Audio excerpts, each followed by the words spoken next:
Greetings, everyone, and welcome to the 229th edition of Cinema Effect. I'm Zach, and I'm joined by, I'm going to try and, the Caracalla to my gator. Ooh, okay. A.K.A. Howdy. Fitzy, A.K.A. Liam. Yeah. Howdy. Okay. I was about to do monkey sounds, but I'm like, okay, that's a bit early for that. That's weird. Yeah. That's a bit too weird. Yeah, I feel like it makes sense. I don't mind it. I feel like I'm like the madman. That's crazy. Well, no, we're both mad, right? But then if the person who's gonna be killed first, like if we start quarreling, I'm going down first. You know, that's the logic. Okay. I think so. That's how it's felt over the last several weeks, anyway. Yeah. Okay. But Gator's like way cooler, you know. That's Joseph Quinn, you know. That's the Jude Law generation. Jude Law of our generation. I love how Andy doubled down on that in his Letterboxd review. Yeah, exactly. Okay. Ladies and gentlemen, this is Cinema Effect, the podcast where we review and talk about a different movie every single Monday. You can find us on YouTube, Spotify, and anywhere else you get your podcasts. This week, the movie we are reviewing is Gladiator II, which opened in the US on November 22nd, 2024, which made me realise we got it a week early. I don't know why, but it had already been out here for a week. So there you go. It was directed by Sir Ridley Scott once again. It is a historical epic, and the synopsis says, after his home is conquered by the tyrannical emperors who now lead Rome, Lucius is forced to enter the Colosseum and must look to his past to find strength to return the glory of Rome to its people. Yeah, wow. Okay. I mean, it wasn't really meant to be a spoiler that Paul Mescal is it. I've got to get this right, and we've got to get it right. You say his name, Paul Mescal. That's how you say it correctly. Paul Mescal. Okay. Mm-hmm. Yeah, let's remember that. So put a pin in that. Mescal. But Mescal. Yeah. But like, I guess, like, we all knew that was who he played, but it sort of played like a bit of a reveal in the film, though, like more so than I thought it would.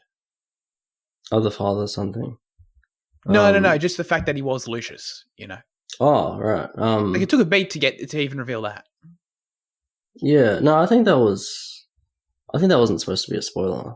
Like I think everyone knew that going in. I think Luke knew that, and yeah. I mean, was that in the trailer? I don't know. I feel like, it was definitely a known fact beforehand, but I was just surprised how I thought the film was just going to make that obvious right away, and it sort of played with it a little bit still. Yeah, I guess like, so. who is this kid? You know? But it's like, oh, we know. Not a big deal, though. Okay. Fitzy, Gladiator 2. You were sitting away from me in the cinema, but what did you think of the film? Yeah, I was pretty into it. I liked it quite a bit. I think it's like everything I could kind of want from a gladiator film, from a kind of an ancient Rome modern spectacle, I guess. I think, what would you say, Mescal? Is that right? Yeah. Mescal's great. Pascal is also great. And I mean, the main thing, like the main improvement, is the action, right?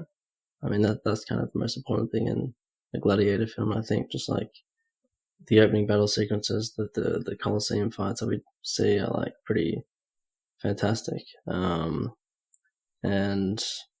I mean, the film retains like some soul from the first one, but I think the main improvement is just like, it's much more modern in its kind of like sense of like momentum, I guess, and I think that carries throughout the film. And yeah, just that, and like the kind of obvious like upgrade in scale it all just kind of works. So yeah, no, I had a great time with this film. Yeah, good. I think it might sound like I'm even a little bit higher than you on it, because we've come a long way since that first trailer, man. When we watched that. Yeah. I was that was a horror trailer. Yeah, it was. It didn't hit, but after the latest trailers and just everything I was seeing, I was feeling good walking in. And my expectations were exceeded. This movie was awesome. I was in for the ride. And it's almost funny to me how it improves on the first film in every conceivable way for me. The action you mentioned absolutely is one of those things. I'm going to go on and on about like pretty much everything else, to be honest with you. Like I think it does so much better. So I was super, super impressed with it. You already mentioned upping the scale and the modern feel to it. I wanted to jump into that. How did you like feel about the tone and like the heightening of everything to like arguably like almost sci-fi levels at some points? It sort of felt that way. Because I can see it being contentious, but it really worked for me, I must say. Yeah, like with the baboons, like in the sharks. Those were moments that I felt that it was like almost like sci-fi or fantasy. It was like an alternative like universe realm or some shit. Yeah, exactly. But yeah, like the rest of the stuff with the scale just was really great. Just like that, opening with that kind of pretty massive like battle sequence and just I don't know, like everything just feels more full as well. Like they just do a much better job of like with the extras, I guess, and just with making everything feel larger than life, just massive. So yeah, and that was like a huge part of the film. Just for like just in terms of scenery and just the the feel of the film. So it's kind of essential, right? So yeah, it was. You're right.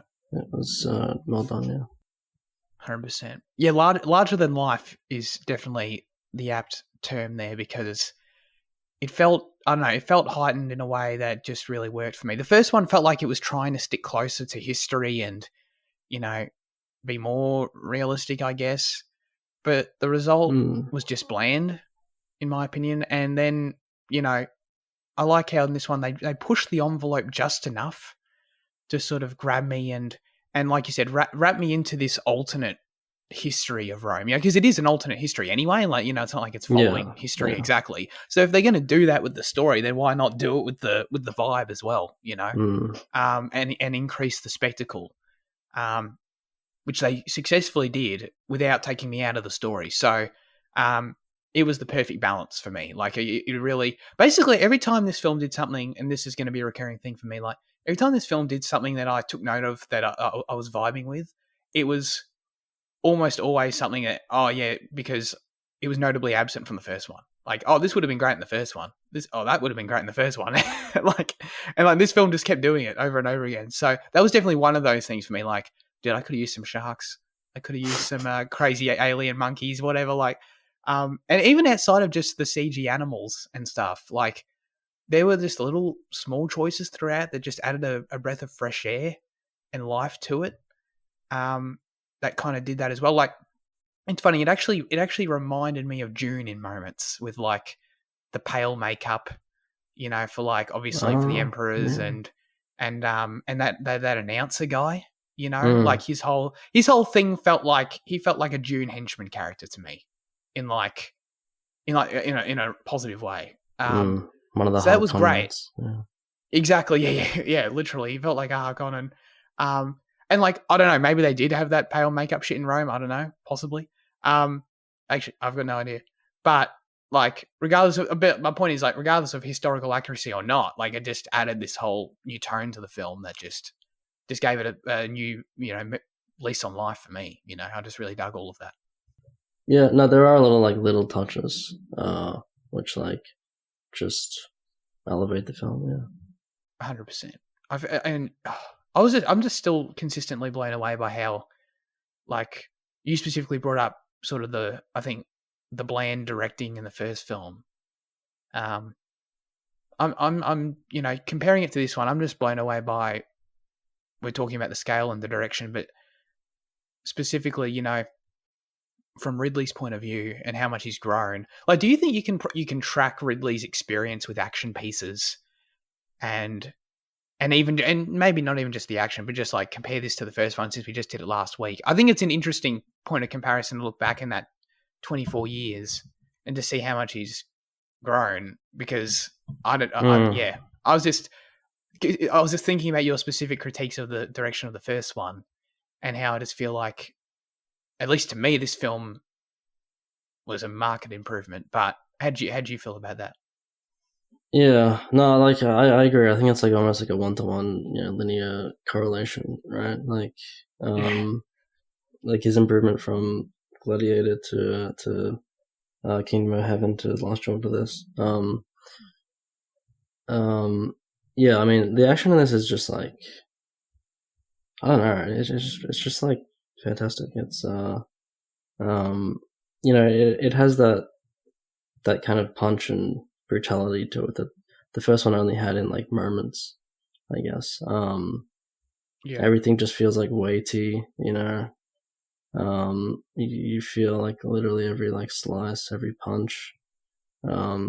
It's just, I mean, the sound design with it as well. Like I think I noticed it a lot just because we're in the first row. And like I think that changes kind of your sensory,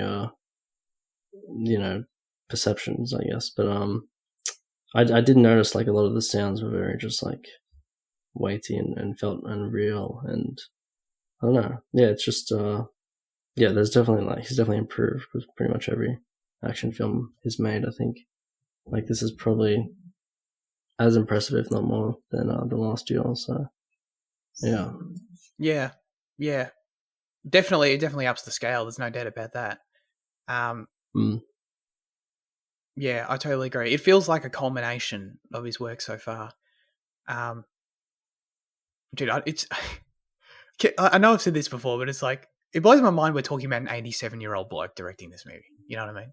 Like, if you didn't know, if you watched this movie and you told, and they had no clue, and then you said, dude, the guy that made that movie was 87 years old. It's like, what the fuck? Like, it's honestly insane. You think of like all the other 87-year-olds on planet Earth and what they're doing? Yeah. I mean, you are right there as well, because it's like he's actually making these this massive scale action film, whereas like Eastwood's still making great films, but they're like small scale. They're exactly they're stripped back a little bit. But this is just like the full Monty. So yeah, that's the thing. It's like he is still. Like, there are filmmakers that keep going, like in Eastwood, that do great stuff, exactly. But, like, Scott's still making the most exciting films of the year and the biggest films of the year. Which is, insane. The action was so good. It was a huge step up. I know this sounds, I can't really say this without throwing shade at the first one, but it's like, dude, there are actually shots in this movie that were 3 to 5 seconds in length, in which I could see the actors performing choreography, and I was like, "Wow, there it is, guys." That's some good stuff right there. Absolutely. Just on every, I don't know, like, God bless you if you can go back to the first one now, but I can't, because everyone did a great job with all their stunts. You could see them doing the stunts. You could just follow the whole thing much better. There wasn't any of that quick cutting that I know Andy mentions. Very few, much less of it anyway. So I don't know. There were a ton of standout set pieces. I liked the scene at the start as well, which you briefly mentioned, but like Ridley specifically wanted to do it because he hadn't done any sort of boat warfare like that before. Obviously not in the first one, and he hasn't really done it at all. Yeah. So that's why he wanted to do it. And I liked it. Like, it added, we know we're going to get to the Colosseum, obviously. That still, sort of probably takes up the majority of the action. But I don't know, it was kind of a fresh way to open the film. Felt a bit different. And especially compared to, the opening of the first one, which I think we said last week was just kind of like, your pretty standard medieval fare in the woods or whatever. This was interesting. I think, I don't know how you felt about the CG. I thought it was kind of the weakest, but I also didn't mind because it felt a bit different, Yeah. No, I don't know. I thought the boats looked decent. I didn't really notice any like CG like irregularities or anything, but I mean they're probably there. I just didn't really take notice of them. But yeah, the bird warfare was pretty great. I guess yeah, it was something I wasn't expecting. I guess so. It was like surprising and fresh, and yeah, it's cool to see like a different form of large scale combat like that. Yeah, Yeah. 100%. They shot that sequence in 9 days, and like without for context, apparently that would usually take months, like a scene like that. I'd imagine. And part of doing that is like, so Ridley. I listened to a few interviews with Ridley, and he kept saying that they use 11 cameras all the time, like they always shoot with 11 cameras.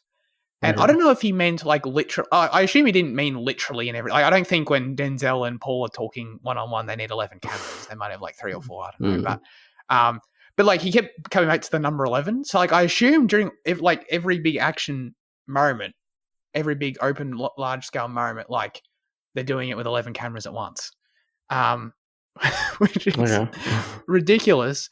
But I think is probably what explains his efficiency in just being able to smash this shit out so quickly, in that he just knows where to, he's able to, because he said like, you know, he basically at this point has done it so many times, he just knows where to put all the cameras and knows what he needs to do to get what he wants to then be able to put it together later. To get maximum coverage or whatever. Exactly, yeah, for his editor to then work with. And he just knows that now. Like, whereas you, like, you know, if you're a first time filmmaker, or, you know, if you haven't done that before, then you I think he said, what did he say? He said, like, if you haven't done it before, you'll arrive on set and you'll still be talking about where to put the cameras at 6 p.m. Like, you spent all day trying to figure it out. But like, he just knows exactly what he's doing at this point. So he can just go in there, smash it, get it done in 9 days, and be out of there, which is pretty wild. And he's shooting his next film in the next few months again. It's like, what? Yeah, maybe this efficiency will lend us some more, 5 more historical epics. I mean, he did like Napoleon like last year, right? So. Yeah. Literally 1 year ago, like I think it was November. Yeah. So it's he's working at a crazy rate, and that is another part of what he said too, actually, in terms of that, because he said that in terms of like the post production process, he basically just lets the department heads do their thing and checks in once a week.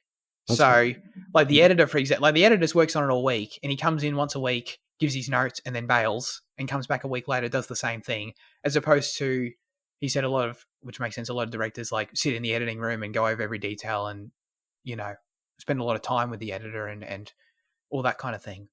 And he said he does that, so obviously, like, that's how he's able to keep moving and keep working on the next project and sort of keep things moving for him. But at the same time, he said, like, it's important to separate yourself from the work as well. Like, if you're sitting all day in the editing room, it's like that thing where you're too in the weeds. Like, you sort of lose what the objective view of what you're trying to make. Yeah, exactly. So, he said he sort of learnt that he likes to just keep that. He likes to come in, he likes to just keep the idea of it in his head and then come in once a week, just give some notes and not get lost in the sauce and just trust the editor to do the thing, you know? Yeah. Which makes perfect sense. That's probably something that comes with like age and experience and just like letting go of your ego a little bit, like trusting, that department can do their job and be in line with your vision, I guess. I mean, I guess the main thing is just like you said, he like comes in once a week, which makes sense, just to make sure, your visions are aligned, I guess. But like in terms of the minute details, there's no reason that they can't, you can't trust them with that the process. So yeah, that's right. And if you hire an editor that that you hired them in the first place because I assume you like them or you vibe with their sensibilities in some way, it's like, you trust, instead of like scrutinizing everything before it even happens, like just let them do their thing, and there'll be tweaks and stuff, but what they sort of do by themselves will probably be a larger percentage of what you would have done anyway. Yeah. Hopefully, unless there's some sort of disaster. Yeah. Exactly. Yeah, that's right. This sequence though, this shipbuilding sequence, trivia here was that so that whole set there with the wall up against the ocean is the same set they used for Kingdom of Heaven in 2004. Oh. And it's in Morocco. And when they shot there, they built the set back then for Kingdom of Heaven. But at the time, they kept it there and sold it to the Morocco. What do you? Moroccan. What's the word? Moroccan. Moroccan. That sounds sort of right. They sold it to Morocco for $10. Because it would have cost $300,000 to pull the whole thing down. So it was just better if they just sold it for $10 to Morocco. Anyway, so then Morocco now owns the set, and it's still there. And they decided to go back and do the scene there again, and it cost them $1 million to rent it from the government. Oh, so shit. that's funny how all that shit works out. You built that shit 20 years ago, you come back, and then you got to rent it for $1 million. Yeah, it's a bad deal there. That's some monopoly shit. It really is, yeah. Yo, we kind of we're kind of deep in the action, I guess. So I may as well I guess we should stick with it a bit. I don't know. I feel I was thinking, like, are there any particular big pieces we want to touch on? My mind just keeps going back to the goddamn sharks, to be honest with you, to the boat warfare, which was cool. Yeah, no, I mean, like the initial like baboon monkey fighting sequence was kind of like, I wasn't expecting that level of kind of, viciousness and just vitality and brutality, I guess. Just that amount of like energy, and so like having that as the first kind of Colosseum fight, that was another kind of early, welcome surprise that just kind of made you believe straight away in the action and in the kind of this more brutal vision of it, and this more tactile kind of version of it. So I think that was another great refreshing surprise near the beginning of the film. But yeah, I think all the Gladiator sequences have their own positives to them. So yeah. I agree. That scene when he bites the monkey's arm or whatever. Oh yeah, dude, I was wincing, like I was into it. Yeah. They really sell him as like the barbarian, like earlier on. Yeah, that was great. Yeah, that was great. I'll say also, transitioning to the story a little bit, I thought the script was so much better, and like that's probably not a surprise considering the first one didn't have a script. But I don't know. I loved how this one takes a lot from the first film.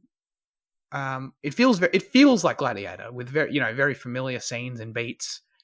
But there's more thought put into them, and they're executed so much better. Like, you get the standard thing of like, when we met Paul Mescal's wife, it's like, like, how quick did you know she was going to die? Kind of shit, It's like, okay. So you get her dying.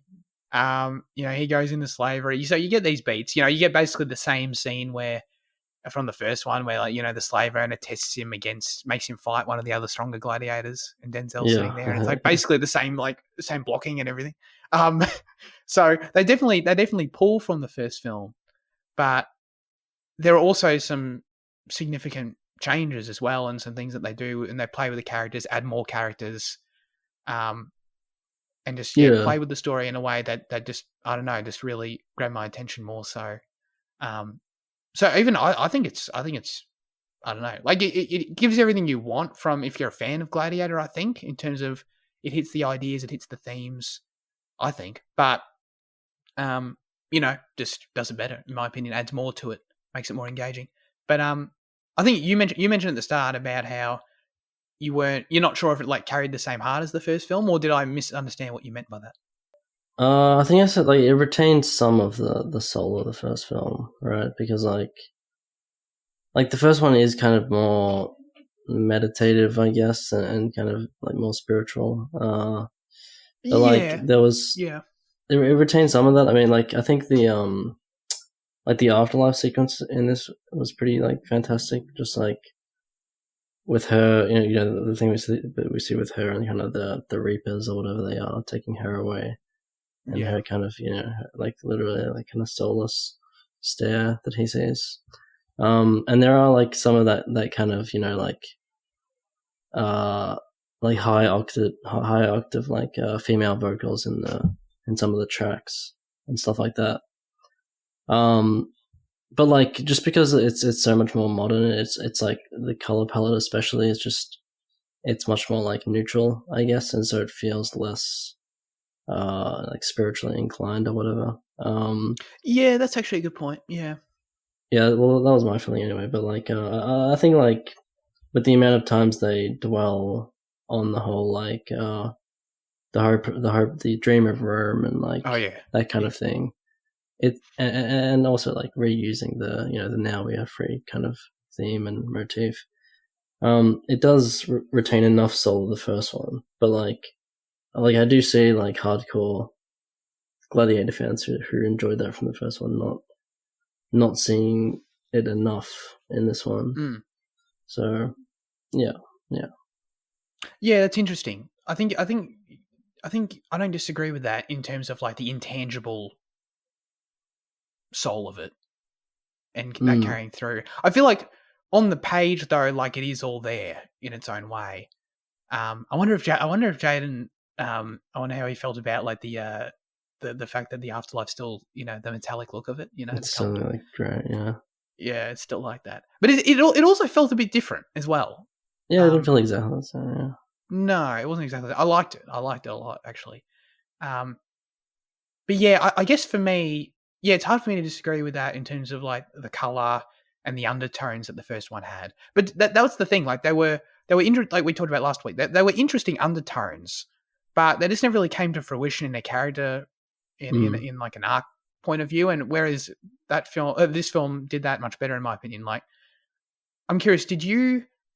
I was very active as I was watching it of trying to draw parallels to the characters, and I was able to do that, and I thought it was fun. Like, did you see?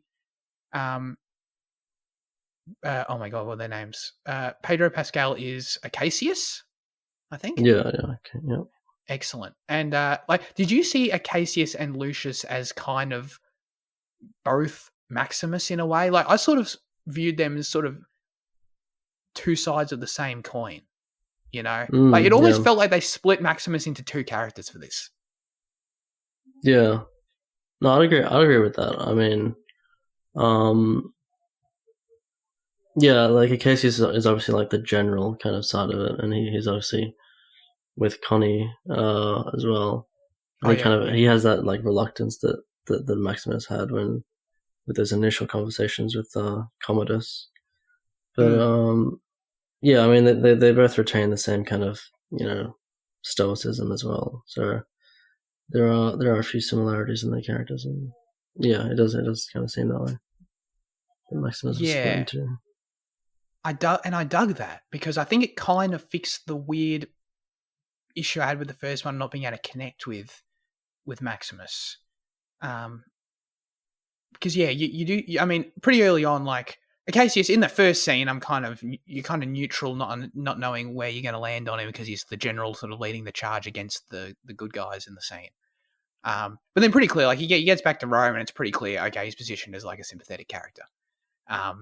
When he's talking to the emperors, like you said, and that was very much a scene sort of calling back to the first one where like Maximus was put in the same position of like, you want to retire, you want to piss off, but these guys are like keeping you in the game. Which in a way, it's kind of, I guess, maybe a what if of like if Maximus had stayed with Commodus and been his general for a time, and like obviously would have probably ended up wanting to turn against him even if he had worked with him, kind of thing. Which was interesting if you want to see it that way. It's kind of splitting the characters in two in terms of, like you said, Acacius being the general, kind of the loyal, honourable soldier part of Maximus, I guess.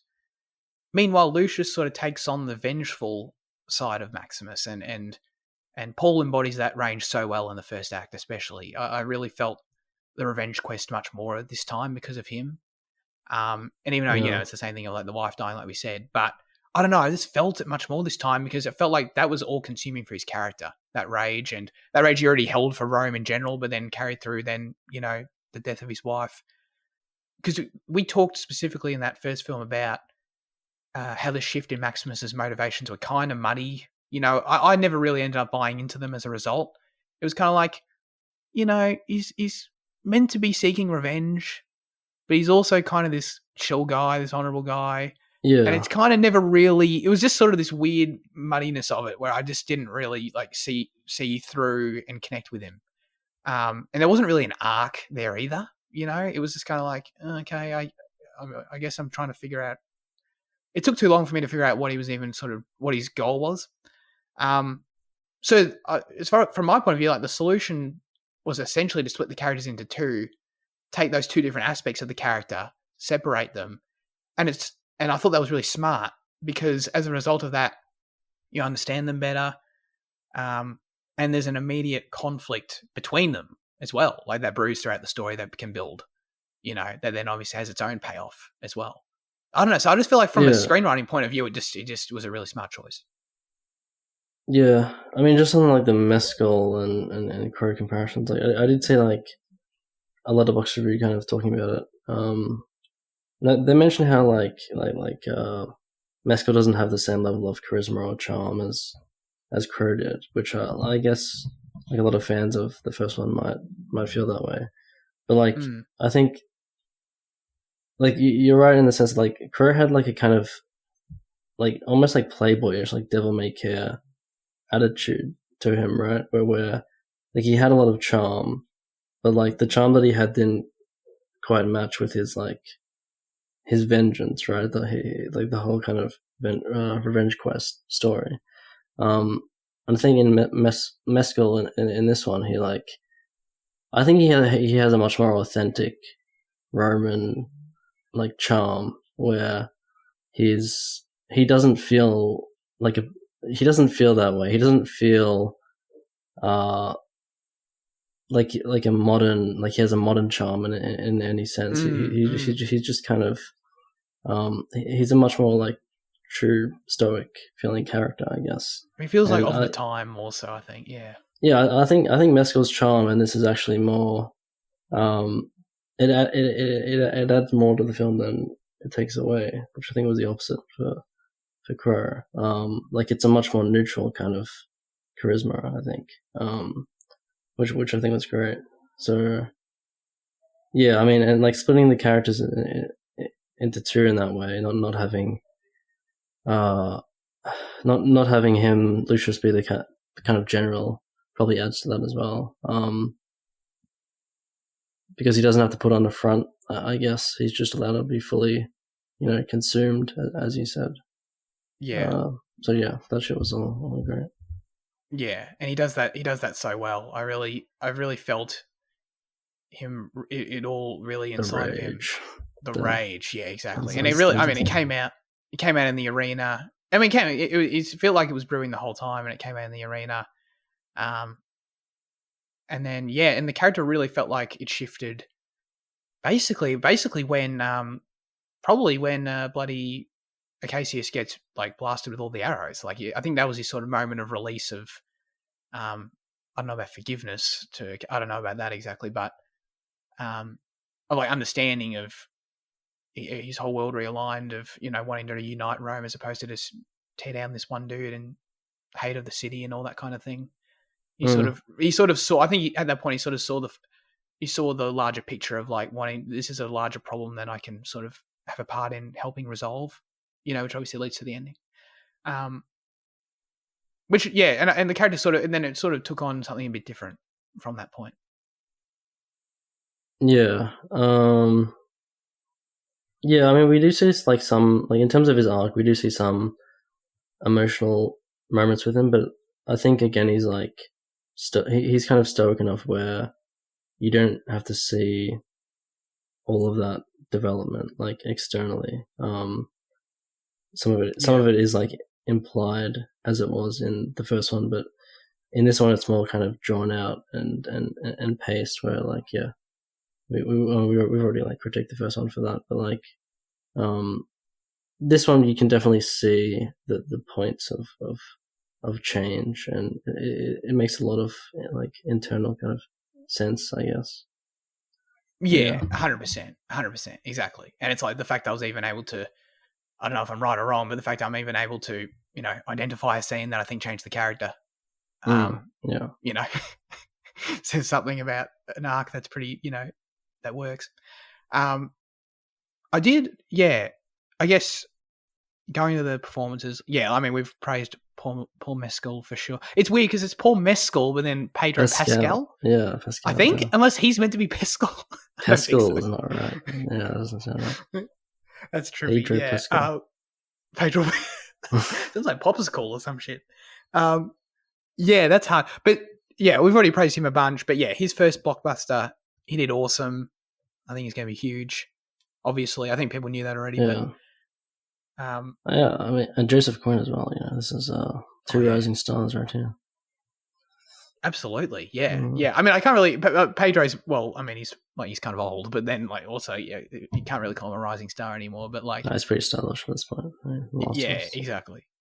Yeah, maybe 5 years ago he was rising, but Joseph Quinn for sure. The dude, Fred, what's his name? Fred Herbin? Oh, it's a weird one. It's like, isn't it like Hatchlinger or some shit?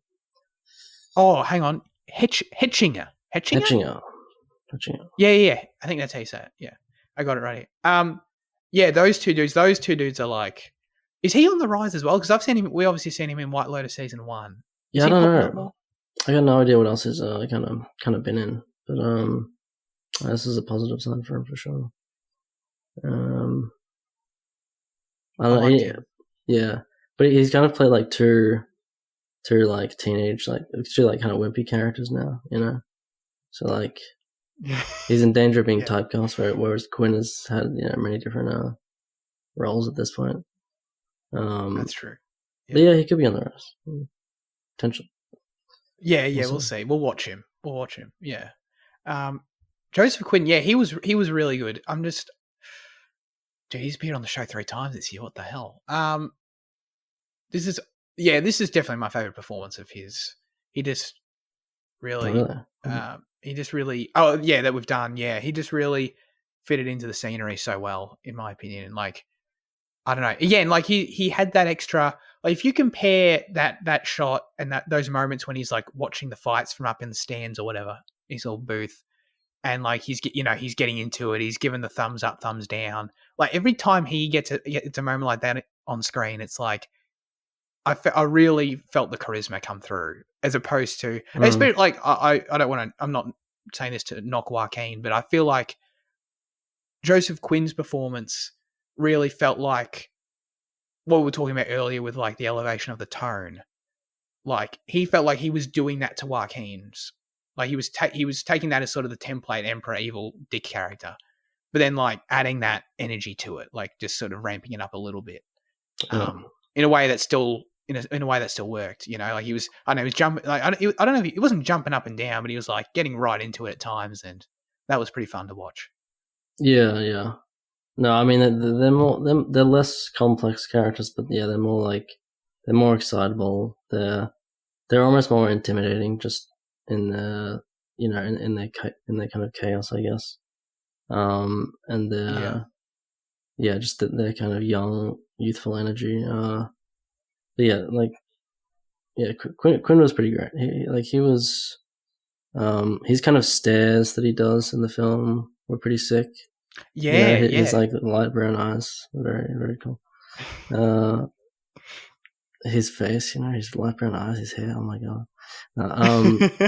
He was fantastic. Yeah, he really was. Yeah, everyone was good. I know. Yeah. How did you? I feel like Denzel's going to be the talk of the town coming out of this film. To what extent do you agree? I guess. I don't know. Like, I don't know how much. This is going to sound like blasphemy right here, but I don't know how much of like a Denzel fan I am, like in general, because I'm not like that into Training Day, and what else have I seen him in? What was that movie he did with Rami Malek? Oh no! Wait, what? Sorry. All the small things or something. Yeah, yeah. No, but Little like I don't things, know all the little things. Yeah, I can't think of a lot of examples right now where I've loved him, I guess. But like I think he is objectively pretty great in this film. But there is an element of it where he's drawing from like past characters and just adding like a a Bronx thing, or like a I don't know, like a New York thing to to this film, I guess.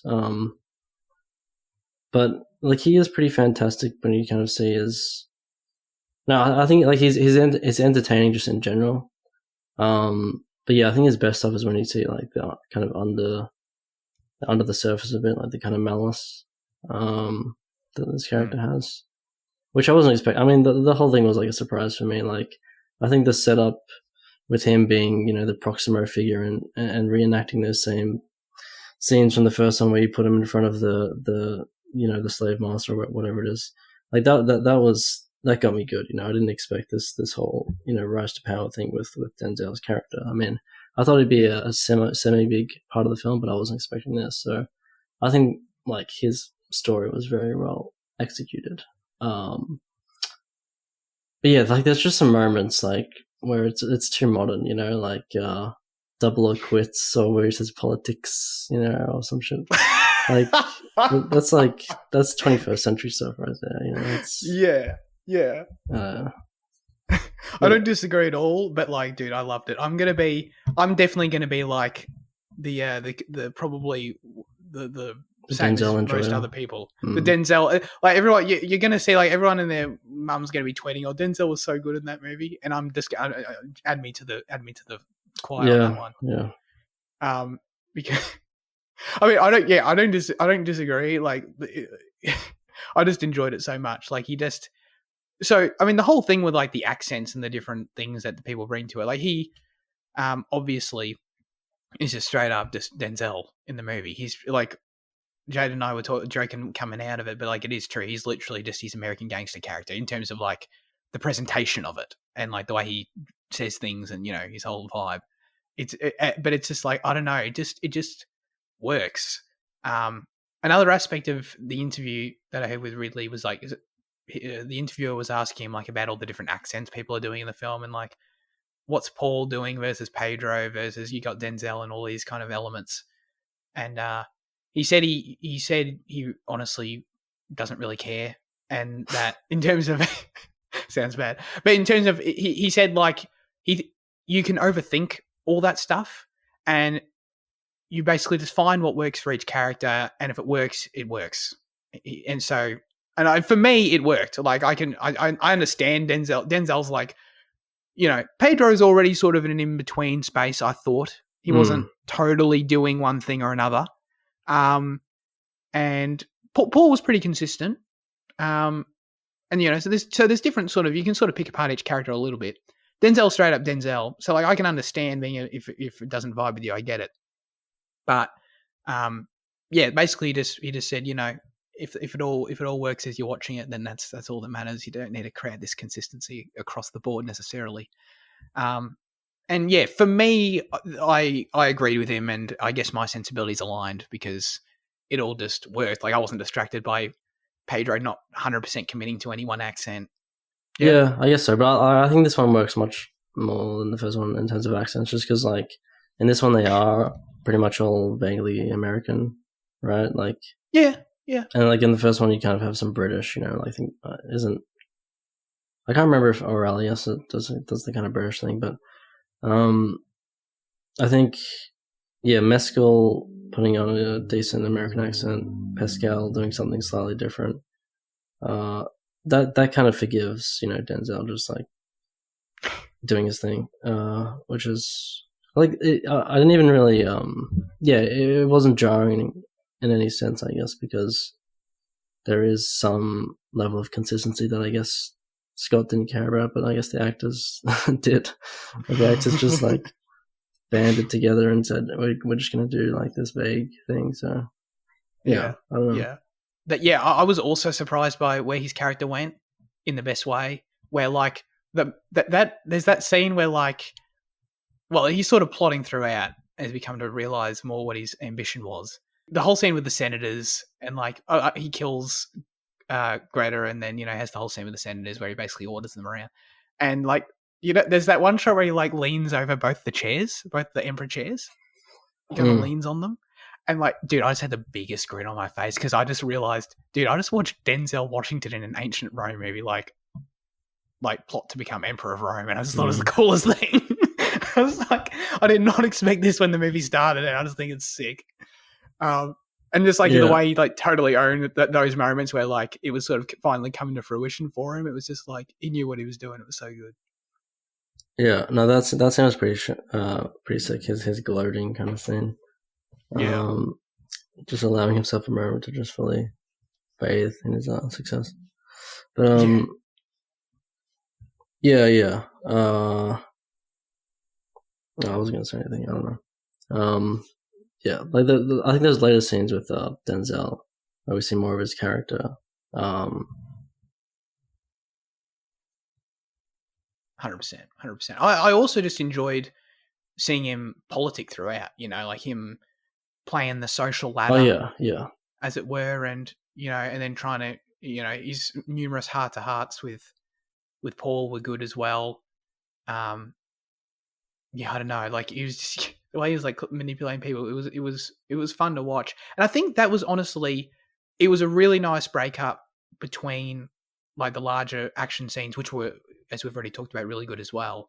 But it just, I don't know, it had, maybe this adds to the momentum you were talking about. It just flowed really well in the second act as you were sort of getting Denzel doing his thing, playing his games. And it adds that political intrigue to it between the action that, last week when we were talking about the second act of the film, of the first film, was kind of samey. It kind of added this new, I don't know, like we're in ancient Rome. Why shouldn't we have characters politicking and vying for power, and actually getting to see that? I thought it was just added what the film needed and injected that life into it, I guess. Yeah. I mean, the kind of like the equal kind of thread that they had in the first one was just like Commodus being creepy, I guess, and his kind of monologuing about his vision for Rome and him and his father and stuff. So with the secondary kind of political angle in this one, we do get more plot, more excitement from that in general. So yeah, you're right. It was kind of just entertaining, fun to see that kind of vibe power. Yeah, exactly. Get some world-class actors in there, give them some strong dynamics. As opposed to, like, the Joaquin stuff was okay, but it was just kind of, it was kind of the same scene 5 times. Yeah, I thought that guy who was the senator, he was in One Day. He was like the dad in One Day. The one that like Denzel kind of manipulates the most. Yeah. And he was in Game of Thrones too. What's his name? I got him here. But he was really good. I think he was a great kind of supporting character. Tim McInerney. I don't know how to say it, but yeah. Yeah, but like I think he added a lot actually. I liked. Speaking of Game of Thrones, the Hound was there, which was cool. That dude, Derek Jacobi, who plays that old senator guy, who ended up dying. I think that was cool. Yeah. That was really cool. Dude, they paid no attention to his death. I felt like he died, and then 2 seconds later they just forgot about it. I was like, okay, I guess we don't care about this character. That's fine. Yeah, I agree. And it was one of those moments where like I sort of had to check myself a bit because I'm kind of like, apologies for the Star Wars reference, but it's like, is this an Admiral Akbar where it's like, I care, but does anyone else? You know what I mean? Of like their death being like, everyone carries on about, death deserves more attention. But like they should care because like he's the second. He's the second like other actor that's like, that was in the first. Yeah. That's how I felt. Yeah, and it was really. I mean, it was just cool to see him come back because I don't know, he's probably like really old. Because he was kind of he kind of already had. He was basically already old man senator in the first one. That was 20 years ago. So yeah, but he was still around. So if you could get him back, that's great. I guess speaking of casting a little bit. they did recast young Lucius, which I thought was notable. Oh, Just yeah. because, I don't know, Yeah. it wouldn't have surprised me if they tried some de-aging shit, you know? Yeah. No, really is above that, you know. Just recast it. I feel like he's not, but Yeah. I did nonetheless like the choice of recasting because I feel like he just wouldn't be bothered though, you know. He would just. It's just easier to recast and less awkward, I maybe, guess. yeah, it probably is overall easier. It would still be a challenge though to find like the exact right kid that you want, that you know that looks similar enough, kind of thing, and can do the job. Yeah, but I mean, how much experience does really have with like de-aging, you know, like CG technology and that kind of thing? Like, I don't think he's too involved in that side of, you know, the industry, I guess, like the technological side. That's true. He actually, that's funny. Part of the interview he said was that, like, they asked him about like how technology's changed and how it's affected his filmmaking process from the first to the second film, and he said for him it didn't really change that much. And if you think about what he's doing, like it actually sort of, I get what he means in terms of, like, you know, they still built the Colosseum set. I think he said like 70% life size or something, or like 70% of it, and then, you know, you add the CG layers on top of it, and that's already what they did in the first one. You know, we already talked about last week how they used CG crowd extras for the first one, so it's like I understand fundamentally film to film it actually probably wasn't that different technologically. So yeah, I agree. I don't. Yeah, you probably at this point won't dabble too much into the new world, I guess. I mean, Jane's going to talk about it, but in the end, did you like the choice to make Lucius Maximus's father? Lucius Maximus's father? Lucius Maximus's son? Oh shit, son. Yes, my bad. Sorry. Yeah. No, I mean, yeah, splitting, as you said, like splitting Maximus into two. He does retain some of he retains the gladiator, you know, energy, I guess. So it makes a lot of sense. And I mean, as we kind of foresaw, like there were some signs pointing in that direction. But yeah, no, yeah. I don't think I love it, but I like it. I think it's. I mean, it makes too much sense not to do, I guess. But, that's how I feel. Yeah. Yeah. Do you hesitate because it sort of nonetheless feels a little retconny, and that still feels a bit icky, just in general? I think my hesitation is just because, like, I think it would be cool to not have like a Maximus related story and just have him be the nephew of Commodus, you know, like. Oh, yeah. Because I don't know, like it almost makes the story too solid and too like too like sequential from linear, the last one, very I neat. guess. Yeah, like definitely. I don't know. Because if you had him just be Commodus's, why am I saying Commodus? No, he's not Commodus's son. I mean, he could be Commodus's son. But the film did bring that up as a possibility. Yeah, nephew. Well, then you could kind of have like the story could be more complete in its own right, I guess. I mean, you could kind of have more of like a side story feeling thing, which could work still. But yeah, I mean, it makes too much sense for him to be Maximus's son and for the movie in general. So yeah. I think you're right. Like that is I think the difference is that if the first film had done something, if the first film had like established the father better and like actually, you know, because it was written on the fly, as we know. If the first film had done something more solid with like the father backstory and then this film changed it to Maximus, I would agree. The problem is that it was already so whatever, like clearly rewritten in the first film that like just doubling down on and committing to something was fine, in my opinion. So yeah, okay. like if the father character there was something more evident there and no one was questioning it after the first film, and then this film came in and changed it so he's no longer just the nephew, he's also the son. Like I would agree, but it was already so nebulous anyway that I feel like they needed to pick a lane, kind of. Okay. especially if he was going to be the main character. You kind of had to pick a lane. Yeah, okay. No, that's neat. What did you think about the ending? I guess, I mean, any aspect of you want to touch on, really. I'm sort of thinking like the final sort of showdown on that little bridge thing.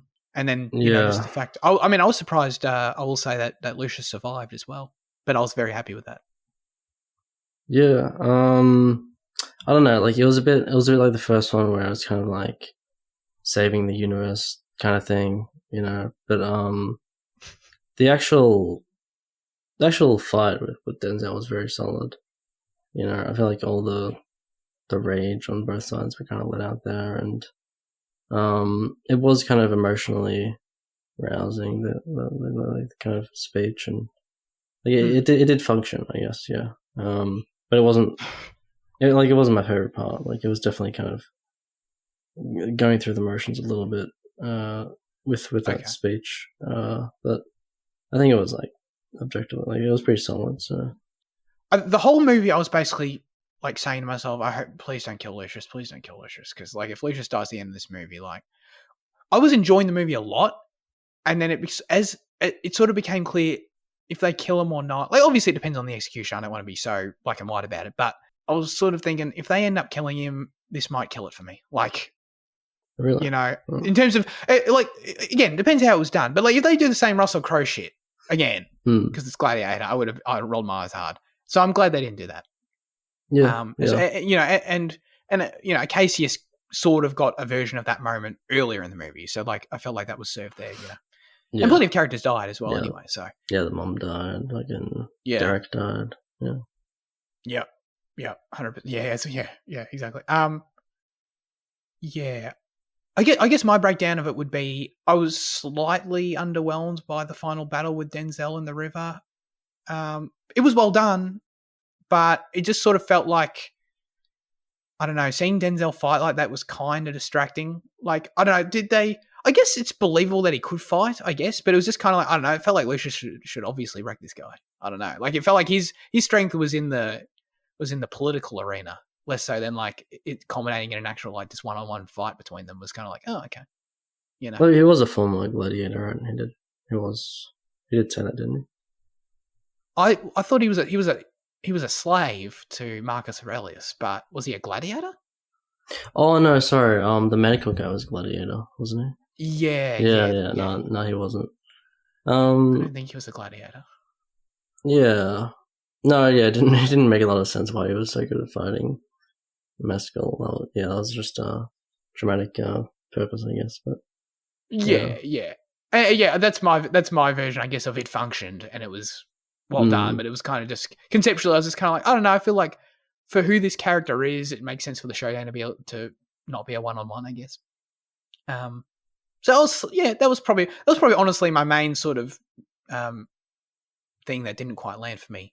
But I liked the speech, you know, as much as they go on about the Dream of Rome in the movie, it does feel like the very grand, consistent objective of the two films. And I like how it really does. I don't know. It felt satisfying to see them basically save this world, you know, this alternate Rome, where this is the objective, is to, you know, make it a republic once more and free it from tyranny and all that kind of shit. I like it felt big and it felt satisfying when they did the thing, and you know they did the thing. He did the speech, and I liked it. You know, it felt like it felt big in a way. And I'm glad that the story took that on, I suppose. Because I guess that's the thing. Like, I guess it's sort of implied that, like, Maximus should have already done this. But, like, it also never really felt big enough in that movie to where, like, I'm not annoyed by that, I guess. Yeah. Well, the implication is that Maximus does that in the end. But, you know, we don't. I don't think we really know what happened, but I guess it didn't work. But, yeah, like him talking to like his kind of senator mate, his general mate, and the people around him that are.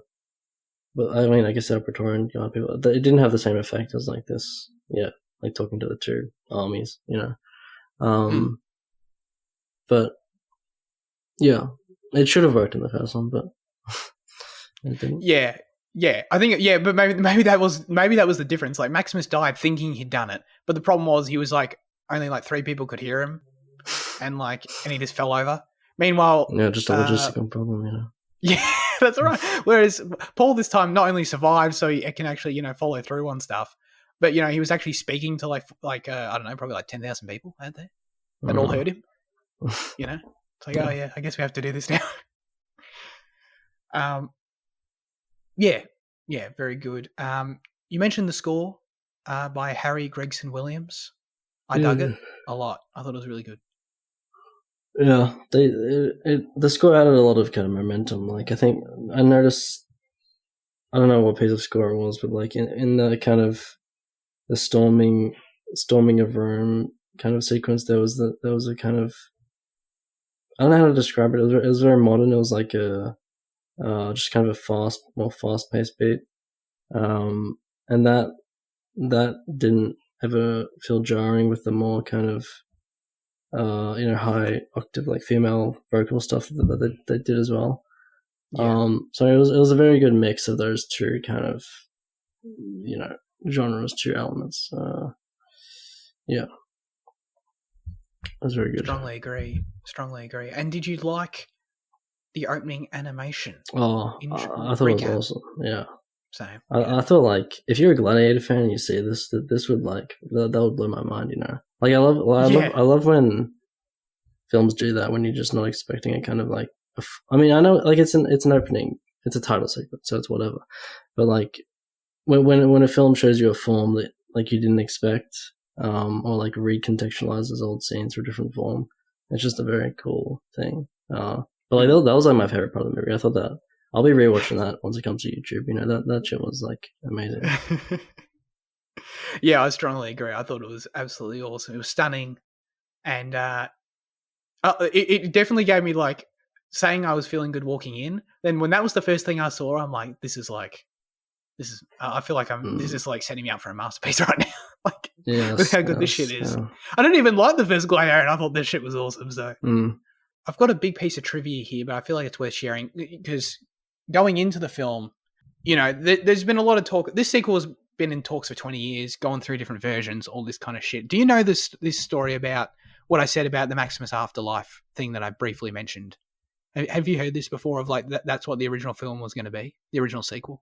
Oh, I think you mentioned it. Like, yeah, I heard you mention it, but yeah, I don't know much. Yeah. Yeah. So I wanted to get the actual trivia in here that is the real thing of this.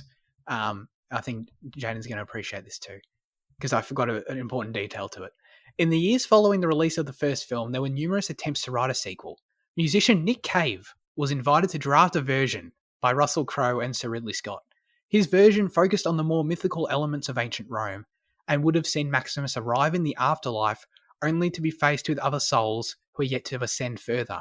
He is eventually tasked by Jupiter and other Roman deities to return to Earth to find and kill Hephaestus, a former deity who has betrayed him.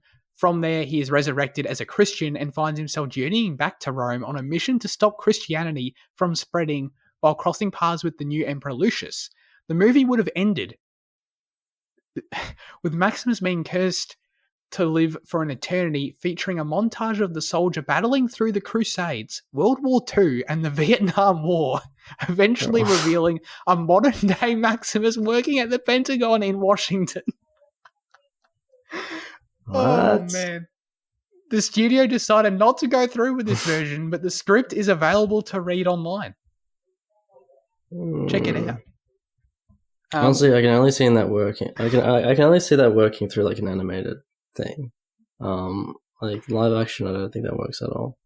But like if you make like a shorter animated thing, like maybe. But that's still pretty whack. So, that's nuts. Nick Cave said that when he like as he realized what he wanted to write, and as he was writing it and finished it, like he said it was so much fun to write because he knew it was never going to be made. Like, there was no chance.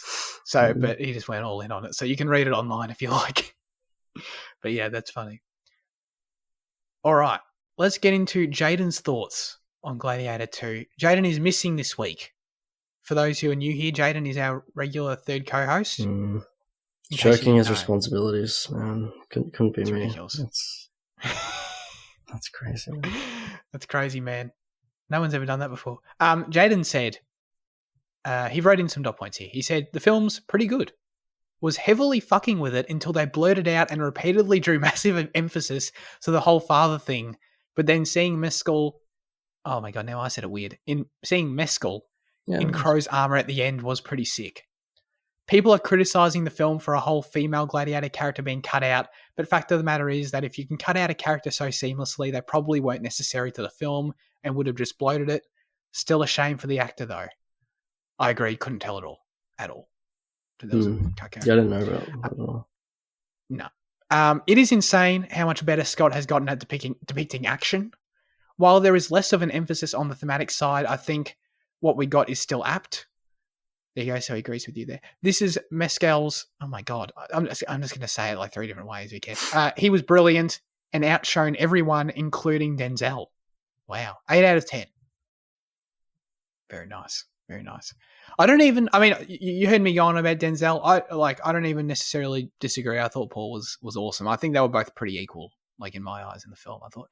I mean, obviously it is... I totally agree it's Paul's film because, you know, it's his film. But, yeah, he was awesome for sure. Andy wrote in his review for Gladiator II also and said, it's far and above superior to the original, just purely because there are aspects that were done so much better. The overall craft is just levels above, which helps when you shoot on digital nowadays.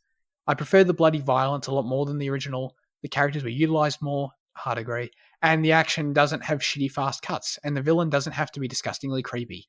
Each death scene felt more devastating and melancholic than the original, because I remember just giggling at Maximus's death scene, mainly at the bird's eye view shot of Crow getting carried off in a stretcher, which always looked awfully off when I watched it. Yeah, we didn't talk about that last week, but I actually agree with that. Blades clashing, physical wits, and desirable anger actually meant something more for this sequel, which was why I thought, the violence in this embraced the brutal romance across a couple of action sequences. After all, this idea was celebrated by Denzel Washington's Macronus, suggesting Lucius's native language is violence, which you could tell was something each shared in common later on. 8 out of 10. What a complete gladiator experience. Wow. Very good. Wow, I just told me 6 months ago, didn't think we'd be living in a world where we're all glowing about Gladiator 2, you know?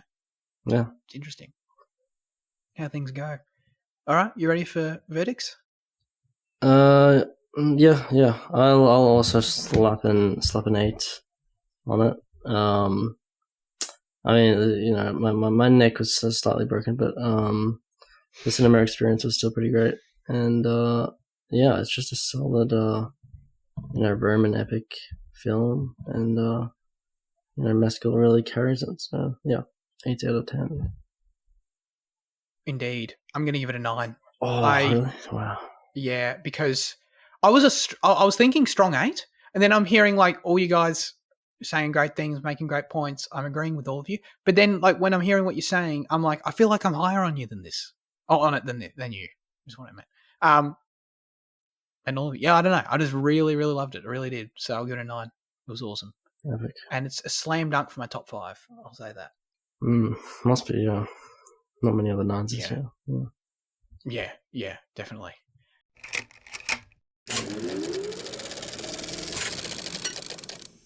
All right, let's get into news chat. Trailer time. Minecraft.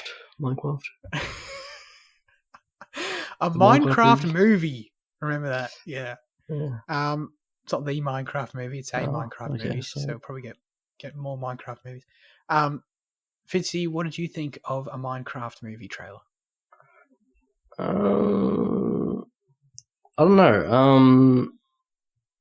Yeah. Am I going to be the one that says it's not going to be that bad? I don't know. It doesn't look. It looks okay. It looks fine. I mean, I agree. Yeah, like I think like the block placement thing, as Jaden said, and just like the animals and the general background looks kind of shit, and just it looks kind of shit. But it seems like it'll have like a Jumanji thing where, you know, Jack Black will be kind of dumb but entertaining in a way, and it'll I don't know, it'll entertain some audiences, I guess. But it doesn't look like a total disaster. It just looks kind of meh at this point. I think there is some kind of enjoyment to be had, just in the kind of, I don't know, references, nostalgia. But I'm not usually the one to say that, but I don't know. It seems kind of fun. Yeah. I mean, it looks pretty like uncreative, I guess. But ironically, yeah. Yeah, they're in survival mode, you know, not creative. That's why they can't be creative with the script. Yeah. I don't know. It like the look is still awkward, I guess, but it'll be fine. It'll be alright. Yeah, I'm pretty much right there with you. I think that there's no doubt it's going to be a mid movie. There's no doubt, but I don't know. Nothing I saw offended me. I thought, you know, I feel like you know what you're getting into. I don't know. Like what? I don't know. Like what do you want from a Minecraft movie? Like it's just conceptually just weird anyway. So it's, I don't know. Whatever. Yeah. Like the thing is, like, if it weren't Minecraft, there's zero chance I'd see this in the cinema. But like, I'm sure we'll go see it just because it's like you said, that nostalgia factor. Like it's Minecraft, you know. Like, oh, it'll be cool to see the Ender Dragon or whatever, you know. Oh, cool. There it is on there, and I'm sure there'll be some cute references here and there about the game that'll be, you know, like in terms of like the mechanics. Like they had the Ender Pearl thing, which was kind of not funny, but like I'm sure there'll be like 10 more things like that that are kind of fun mechanics of the game that are kind of cute, you know. Yeah, I mean, I guess this is a movie where nostalgia would actually apply more to us or to me than like Mario, because I think Mario's like, I mean, I played Mario as a kid, but like everyone played Mario, like all the generations have kind of played Mario, right? So it's like, to us, this is this is prime childhood years right here. So there'll be actual like something like more enjoyment, I guess, from the nostalgia factor from me. But yeah, well, theoretically, but yeah, no, I agree. Yeah. I think the movie's going to be huge, but we'll see. Yeah, I mean, Mario was kind of already the solidification of like video game movies being the next big thing, but this is just like the confirmation, you know. And then obviously we'll have like the Zelda movie, right? So, oh god, yeah. I mean, this is like next, you know, superhero, the next Marvel thing, right? Video game films. So yeah, it's a new renaissance, I guess. That's right. Who's going to build the first video game cinematic universe? And what would it? I don't even know what it would be. Well, Sonic is already that, isn't it? Oh yeah, no, yeah, it kind of is. Yeah, it kind of is. Yeah, that's true. Actually, oh shit, why is it Sonic of all things that did it first? God damn it! Hey, Jaden's right. We got to watch Sonic. You know, this is the next big thing.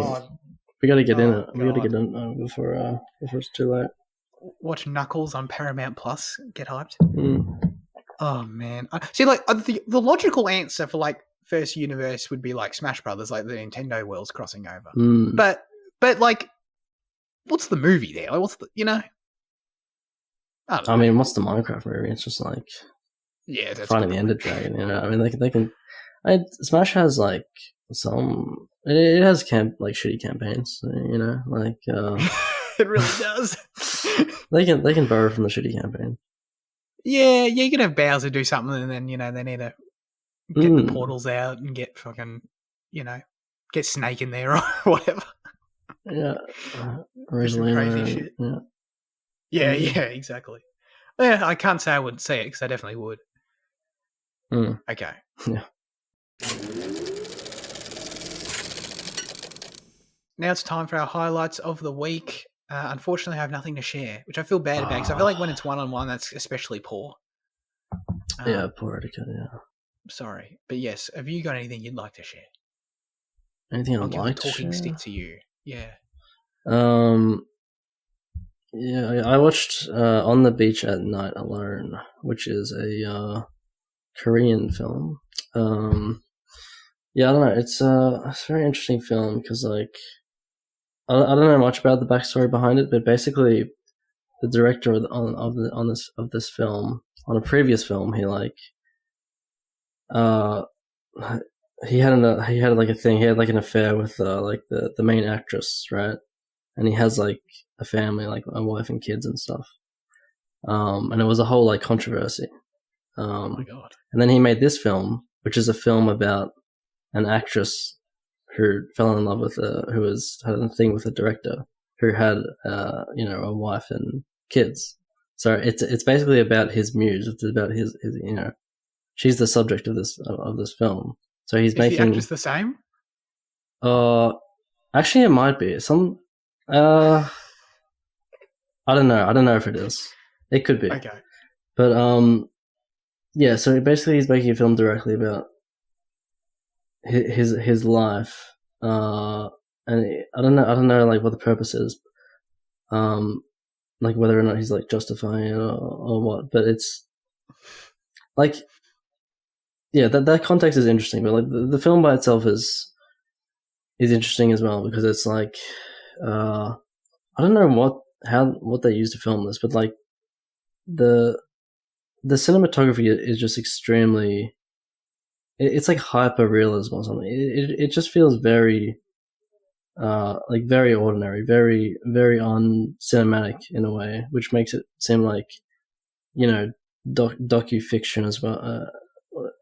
Like, and when you combine those two things, the real life thing and just the docu-fiction approach, it just makes it seem so real and like kind of confronting. And but like, yeah, the actual film is just about her wandering around after this has happened and like talking to different friends, like more or less about random shit. But I think the main kind of thing is that you can tell she's kind of drifting and lonely and trying to like get past this thing.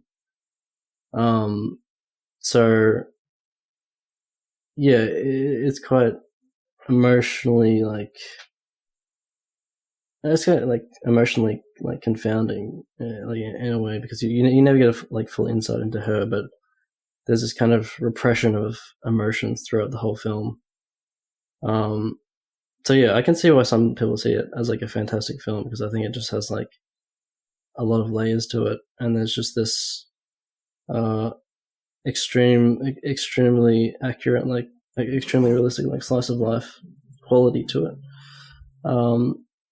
And like some of the conversations like don't jibe in a way that don't in real life. So it's very it's a very interesting film, and it's also enjoyable just for like the unintentional ASMR aspect to it, because like just like there are quite a few eating scenes, which I don't like eating ASMR. I think it's disgusting. Like every time, trust me, like I do have some standards, okay, but like the visual aspect of it is very satisfying with the Korean beers and stuff. It's hard to explain, but it's very cozy at times, So yeah, that's a good film. Got it. It sounds pretty full on, I'm not gonna lie. Yeah, but it's not really full on, because it's just like talking to people. But okay, there's layers. There's layers there. That was, I guess shout out for him making the movie, I guess. I don't know. Yeah, I don't know what to make of it. It's like exactly. I think I need to know more about it, but yeah. Not a shout out to him for cheating on his wife, but shout out for making it art, I guess. Yeah, it's kind of complicated. I don't know. Like it depends whether or not it's like a guilt thing, or is a justification thing, or if it's just like none of those. He just wants to like represent his life, which I think is probably what it is. But yeah, it's odd. Now comes the segment where we hand the show over to you with our question of the show. Last week we asked you, what is a sequel you were excited about, even though you didn't like the previous films? Jaden said, Terrifier 3. I don't know, Jaden. I didn't know you'd seen Terrifier 1 and 2.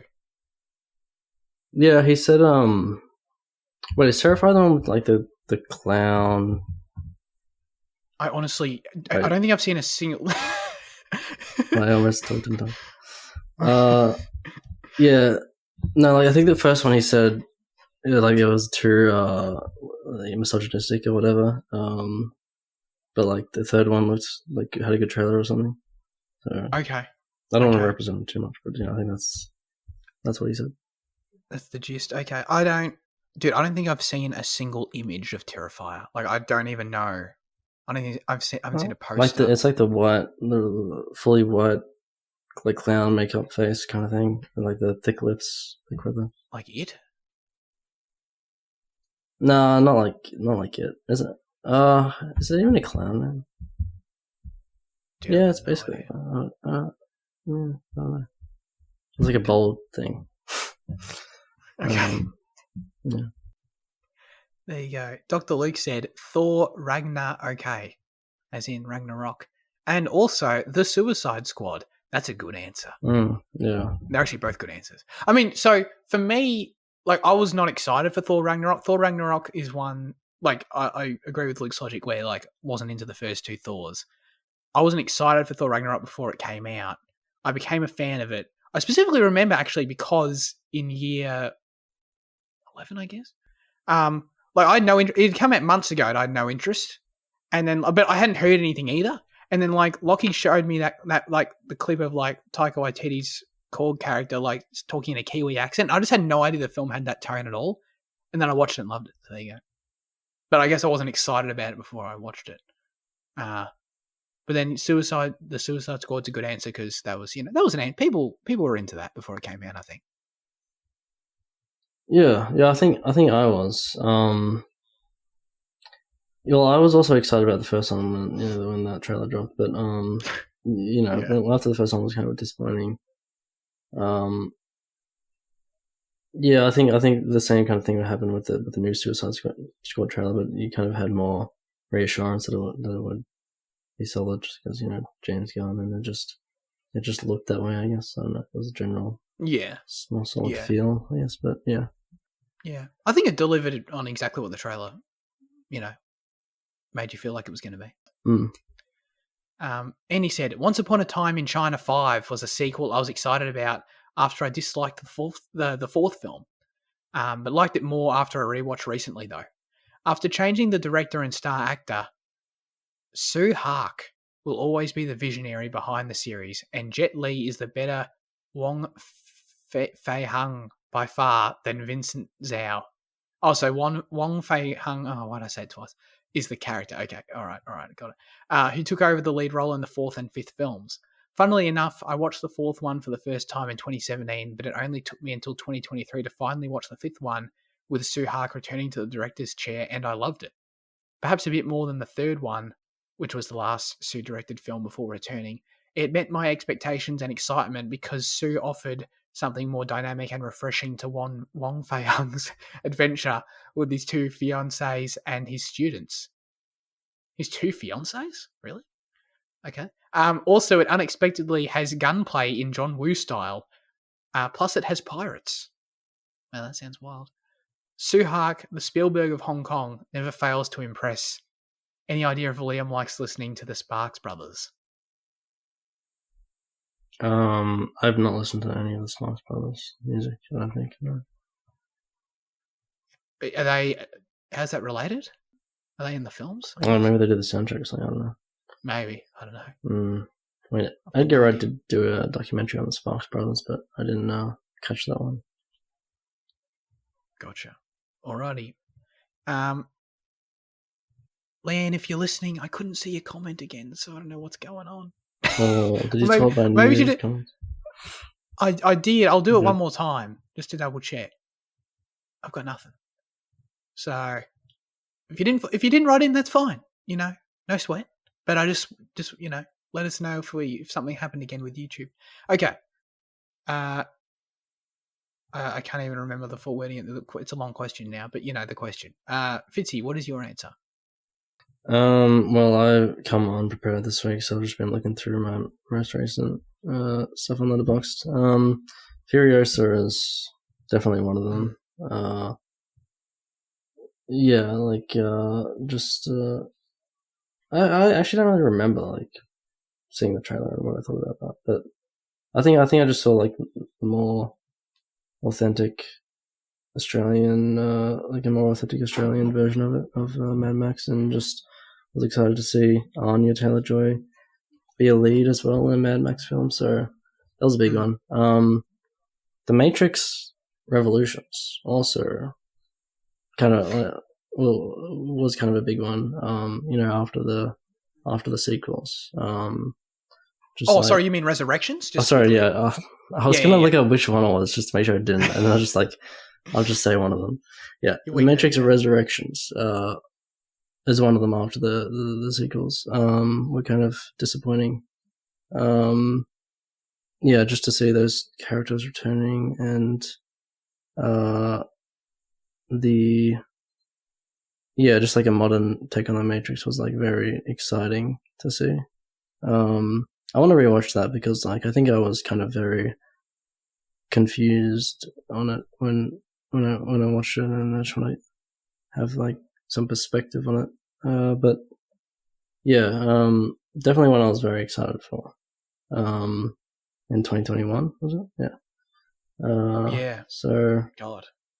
Yeah, I'll say those two. I mean, like going further back is kind of harder because like, you know, it's easy to talk about kind of more recent excitements, but yeah, I mean the like obviously like the Avengers as well. I think I was less excited for Infinity War, but like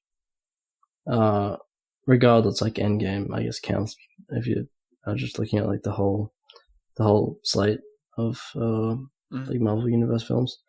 Endgame was like, I mean, Endgame was like one of the most exciting, you know, one of the films I've been most excited for. Like just the hype that built in 2019 was crazy. So yeah, it was a moment for sure. Yeah, I'll say those three. Yeah, that's true. The pre-Endgame hype, like, almost convinced me that I liked Marvel more than Star Wars, which is like not even really? which is like before and after, like that, like probably like 2-week window is like never been true ever and never will be again. But it was strong, man. It was strong. Yeah, exactly. It's like a syndrome. Yeah. My answer is undoubtedly No Time to Die. Because Spectre was lame. And but I was looking forward to No Time to Die, and it was awesome, you know. So I was happy with that. Going in, it's gonna be Daniel's last one. You knew that, so makes you not be excited. The trailers all looked good. I think we saw like 50 trailers because it got delayed and all that so many times. But yeah, that's definitely my answer. Another one I have to shout out though is Avatar: The Way of Water, and I have to give it a specific shout out because I am under no delusions that it's going to happen again for the next one, and it's going to keep happening because it's that James Cameron effect where like you just get excited for his movie for some reason. I don't know what it is, dude. I rewatched the first Avatar. I don't know, maybe like 6 months before Way of Water, and it's such an average movie. Like I liked it even like I didn't. Like, it wasn't like I used to love it and then I thought it was whatever. Like I didn't even like think I loved it, and then I watched it and I was like, wow, this underwhelmed me even more than I thought. But then still going in A Way of Water, I'm like, but it's like, it's it's a James Cameron. It's Avatar. It's the best. It's nominated. It's going to be nominated for Best Picture again, and the third one is too, for some reason. So it's like, I don't know. He gets me every time. Basically, this Cameron guy. He gets, dude. This one's going to come out. It's going to come out basically in exactly 1 year. This third one. And I guarantee this time next year, we're like, oh, dude, when are we seeing Avatar? Fire and Ash. Can't wait. Fire and Ash, that's what it's called. That's sick. Yeah. Yeah, that is. See? No, I think it was the same. I mean, they just build cultural hype like Endgame as well, and like the advancements in the technological innovation is always exciting to see. Yeah, definitely. Yeah, because Way of Water was stunning. So yeah, that's all. That is very exciting. Yeah, that's true. Who was I? I was talking about it. I think with like I know it's super overused, but like the adage of like never bet against Cameron, it's like super true though, because I was talking about it with Lockie the other day, and he was like, who this third Avatar movie, does anyone care anymore? Who's going to go and see it? All these kind of things he was saying. And I'm like, dude, everyone said this last time. like everyone said, dude, that movie, Way of Water made $2 billion. And it's like, and I don't know, at this point, until the streak is broken, I'm going to have no doubt that it's just going to keep going on, Yeah. Well, there's also, like, never bet against Cruise is also, I think people say. So, yeah. Never bet against Cruise, never bet against Cameron. Yeah, that's right. Big C's. Right. Yeah, exactly. Okay.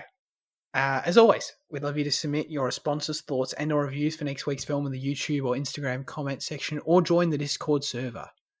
This week, the specific question we'll be asking you is, what is your favourite movie about the American dream? Let us know. As you pointed out, lots of open interpretation there potentially. Open-ended question. Kind of.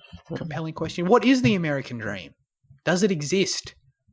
A question no one has asked before. That's right. Sometimes I don't know if you've heard this, sometimes I hear like people throw around the notion of the Australian dream in terms of like, but it being different to the American dream. And I'm just kind of like, I don't know about that. Yeah, no. What is that? No. I think Herman Melville said Australia is that America on the other side of the world. That great America on the other side, something like that. But yeah. It's another version of America. I don't know. Yeah, I don't know if this is controversial, and I'm not saying that like Australia is exactly the same as America. I'm not, and culturally, I'm not saying it's exactly the same. It's definitely not. But at the same time, I feel like sometimes we like to think we're more different to them than we are. You know, it's like, oh, we're way different. You know, it's like, are we? We're a bit different. Yeah. I think America's like the closest country that to us. To us, yeah. Yeah, probably. Yeah. Yeah, I agree. Okay, that's it. Appreciate everyone tuning in. Fitzy, what are we doing next week? We are doing The Great Gatsby. The Baz Luhrmann 2013 film.